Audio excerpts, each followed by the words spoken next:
Ebi byona byakorerwa hambaga nkuru ezechayi cha Karshandara Primary School omuri district ya Kasese.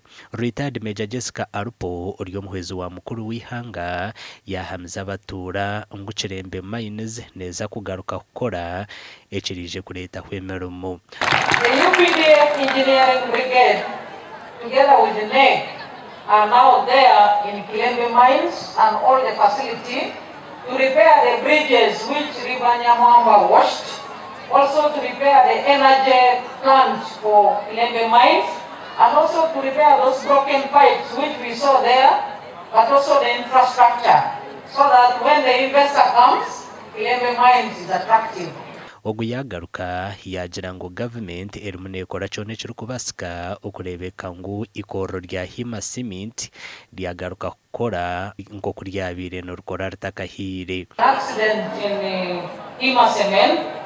His Excellency the President asked me to tell you that government is working closely with the management of Hima Cement to revive it so that it starts operating again at its full capacity. Anyamwamba apaka mukuri na bwete nsaba government etuyambe etereho akawaya kamashanyarazi turengwa abana betu baguza basho kandi twaje kutura kurungi.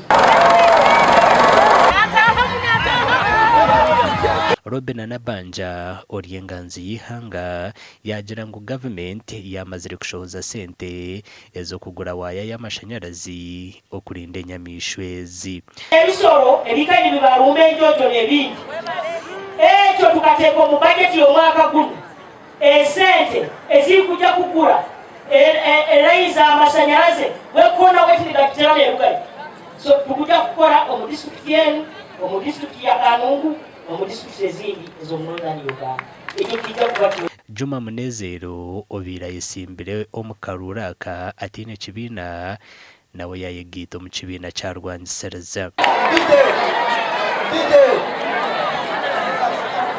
Akaruraka nako kuterwa aharwakana rwesandeji amakuru agagasha kwa Gilbert Muhanguzi.